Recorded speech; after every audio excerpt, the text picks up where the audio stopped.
আবু বকর রাদিয়াল্লাহু তাআলা, ইনার কথা যদি বলতে কি সারা রাত চলে যাবে। ইনার এত মর্যাদা।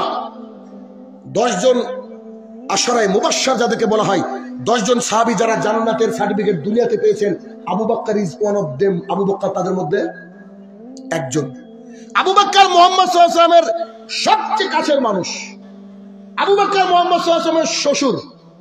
আবু বকর রাদিয়াল্লাহু তাআলা মুহাম্মদ সাল্লাল্লাহু আলাইহি ওয়াসাল্লামের পাশে এখনো শুয়ে আছে, আজকেও শুয়ে আছে, জানেন না?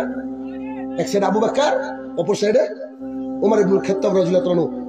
আম্মা জান আয়েশার ঘরে যে কবর, সেই কবরে মুহাম্মদ সাল্লাল্লাহু আলাইহি ওয়াসাল্লাম মিডলে দুই পাশে দুইজন মহাপুরুষ শুয়ে আছে। আবু বকর রাদিয়াল্লাহু তাআলা ওই ব্যক্তি, কবে আল্লাহ তাআলা জিহাদের জন্য, কবে আল্লাহ তাআলা মানে গ্রামকে ছেড়ে দেওয়ার জন্য বলবে তোমরা হিজরত করো, তার জন্য আগে থেকে উট কিনে লালন পালন করছে। হাদিসটা না বললে আমার ভালো লাগছে না, শুনেন হাদিস কি সুন্দর হাদিস। আয়েশা রাদিয়াল্লাহু তাআলা আনহা বলেন, একদিন দুপুর বেলায় রাসূলুল্লাহ সাল্লাল্লাহু আলাইহি ওয়াসাল্লাম মাথার উপরে একটা চাদর দিয়ে আমাদের বাড়িতে আসলেন। আমরা ভীত সন্ত্রস্ত হয়ে গেলাম। আমরা ভাবলাম কি ব্যাপার, রাসূল তো কখনো দুপুর বেলার দিকে বেরোন না, নিশ্চয়ই কোনো ব্যাপার আছে। দরজা খুলে দেওয়া হলো, তিনি সালাম দিয়ে দিলেন। আমার বাবা আবু বকর রাদিয়াল্লাহু তাআলা বলেন, আল্লাহ রাসূল, আমার পিতামাতা আপনার উপরে কুরবান হোক, এই দুপুর বেলা আপনি আমার বাড়িতে প্রবেশ করলেন কেন?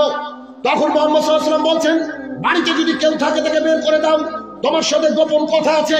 তখন মুহাম্মদ সাল্লাল্লাহু আলাইহি ওয়াসাল্লাম বলছেন, এই কথা বলার সাথে সাথে আবু বকর বলছে, বাড়িতে আবার কে আছে? আপনারই মানুষ আয়েশা। বের করে কি করবো, আপনারই মানুষ তো, যে আয়েশা আছে। তখন বলছে আবু বকর, জি আল্লাহ রাসূল সাল্লাল্লাহু আলাইহি ওয়াসাল্লাম বলেন, আল্লাহ সুবহানাহু ওয়া তাআলা আমাকে বলে দিয়েছে হিজরত করতে হবে। এক মিনিট হিজরত করা মানে নিজের বউ বাচ্চাকে ছেড়ে দেওয়া। কবে আসবো, কি হবে তাদের কোনো খোঁজ খবর নিতে পারবো না। হিজরত করা মানে আমি বাড়ি থেকে চলে যাওয়ার পর বুলডুজার দিয়ে অথবা সাহেবরা বাড়ি ভেঙে দিতেও পারে। আমি চলে যাওয়ার পর আমার স্ত্রী আমার মেয়েকে মেরে ফেলতে পারে। আমি চলে যাওয়ার পর আমার স্ত্রী কি খাবে এটা নিয়ে টেনশন। আমি চলে যাওয়ার পর আমার আহাল পরিবারকে কে দেখবে তার টেনশন না?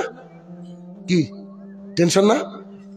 যখন এই বাক্য শুনলেন তখন আবু বকর বলছে, আল্লাহ রাসূল সাল্লাল্লাহু আলাইহি ওয়াসাল্লাম, আল্লাহ তাআলা কি আমার কথা বলেছে আমি আপনার সাথে যাব? তখন বলছে, জি তুমিও আমার সাথে যাবা, বা আমাকে নিয়ে যাবেন কি? বলছে, জি তুমি আমার সাথে যাবা। আম্মা জান আয়েশা রাদিয়াল্লাহু তাআলা বলছে, আমার আব্বাকে এত আমি কোনোদিন কাঁদতে দেখিনি। কেন কেঁদেছিল জানেন? খুশিতে। খুশি, বউ বাচ্চাকে ত্যাগ করছি, জমি জায়গাকে ত্যাগ করছি, কি যে হবে পরিস্থিতিতে, কেউ মেরে দিতে পারে। কত বড় দিনের জন্য ভালোবাসা হলে অন্ধকারে পালিয়ে যাওয়ার সময় তিনি খুশি হয়ে কান্নায় ভেঙে পড়েছেন যে আল্লাহ আমাকে কবুল করেছে, আমার বন্ধুর সাথে আল্লাহ আমাকে কবুল করেছে, আমার আল্লাহ নবীর সাথে আমাকে কবুল করেছে, আমার চেয়ে সৌভাগ্যর কি হতে পারে। বলছে, ওই যে উঠ আপনার জন্য আমি লালন করে রেখেছি, চলেন। আমরা দুজন চলে গিয়েছি। তাই যখন চলে যাচ্ছেন আবু বকর রাদিয়াল্লাহু তাআলা মুহাম্মদ সাল্লাল্লাহু আলাইহি ওয়াসাল্লাম চলে গিয়েছেন, এটা চলতে ক্লান্ত হয়ে গেছেন, একটা গুহার মধ্যে অবস্থান করছেন। তখন আবু বকর রাদিয়াল্লাহু তাআলা বলছেন, আল্লাহ রাসূল সাল্লাল্লাহু আলাইহি ওয়াসাল্লাম, ওই যে উপরে আবু জাহেলদের গ্রুপ, ওরা যদি খালি পায়ের দিকে তাকায় আপনাকে আমাকে দেখতে পাবে। তখন মুহাম্মদ সাল্লাল্লাহু আলাইহি ওয়াসাল্লাম বলছে, তুমি ভয় পেও না, এখানে তুমি আমি আর আল্লাহ আছি, আল্লাহ সুবহানাহু ওয়া তাআলা আমাদের সাথে আছেন। আবু বকর তুই ভয় করো না। তখন আবু বকর আশ্বস্ত হলেন যে ঠিক আল্লাহ সুবহানাহু ওয়া তাআলা যদি আমাদের সাথে থাকেন নিশ্চিত আমরা বিপদে পড়ব না। এবার আবু বকরের মর্যাদা একটু বললাম ভাই, বলে শেষ করতে পারবো না, এটাকে গবেষণা করলে সারা জীবন কেটে যাবে।